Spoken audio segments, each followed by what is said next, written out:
আসসালামু আলাইকুম রহমতুল্লাহি আবরাকাতুহ। দেশে প্রবাসে যে যেথায় বসে আমার এই ভিডিও দেখতেছেন সকলকে আন্তরিক মোবারকবাদ। আজকে সূরা বাকারার 275 নং আয়াত। আউযু বিল্লাহি মিনাশ শাইতানির রাজীম। বিসমিল্লাহির রহমানির রহিম।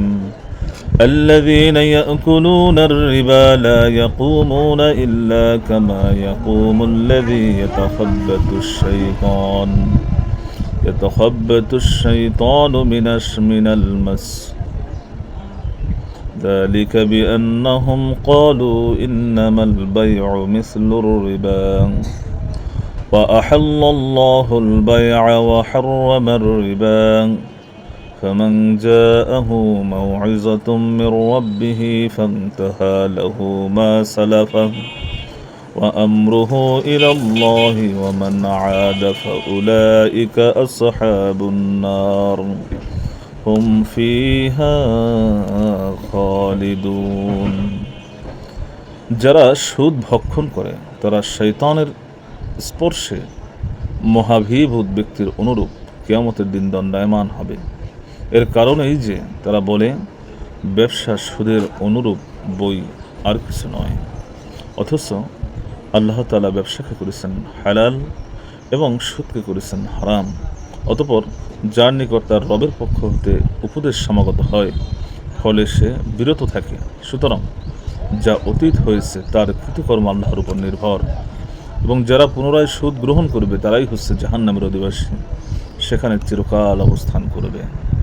ইবনে আব্বাস রাদিয়াল্লাহু তাআলা আনহু থেকে বর্ণিত, তিনি বলেন যারা সুদ ভক্ষণ করে তারা কিয়ামতের ময়দানে তাদেরকে শিকল পরিধান করা অবস্থায় কবর থেকে তোলা হবে, কারণ তারা মনে করত যে সুদ এটাও একটি হালাল ব্যবসা।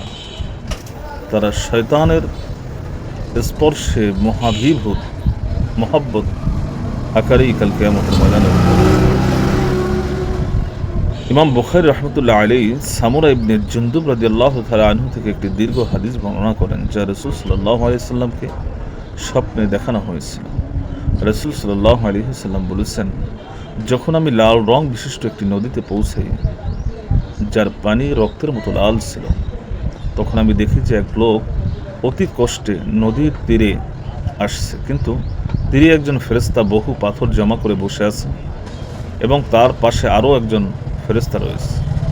নদীতে থাকা লোকটি সাঁতরে তীরের কাছে আসার সাথে সাথে একজন ফেরেশতা তার মুখ হা করে ধরেছেন এবং অপর ফেরেশতা তার মুখে পাথর ভরে দিচ্ছেন। তখন সে ওখান থেকে পলায়ন করছে। অতঃপর পুনরায় এরূপ হচ্ছে। আমি জিজ্ঞেস করে জানতে পারি যে তার শাস্তির কারণ এই যে সে সুদ খেত। ফাথুল বারি 3য় খণ্ড 295 নম্বর হাদিস। আল্লাহ তাআলা বলেন, যালিকা বিআন্নাহুম ক্বালু ইন্নামাল বাইউ মিসলুর রিবা ওয়া হাল্লাল্লাহু আল-বাই'a ওয়া হাররামার রিবা। এর কারণ এই যে তারা বলতো ব্যবসা সুদের অনুরূপ।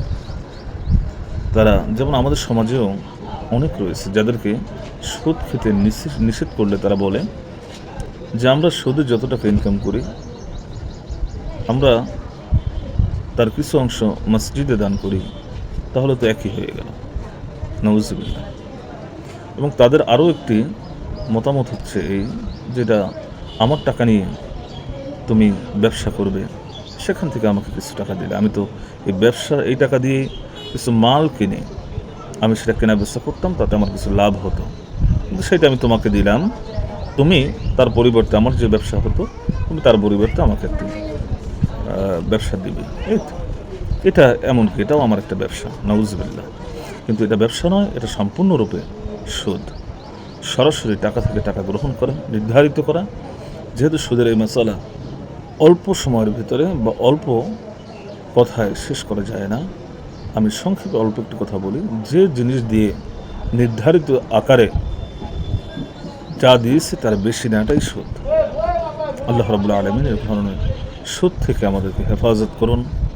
সুদের মতন চরম গুনাহ থেকে আল্লাহ রাব্বুল আলামিন আমাদেরকে হেফাজত করুন। আসসালামু আলাইকুম ওয়া রাহমাতুল্লাহ।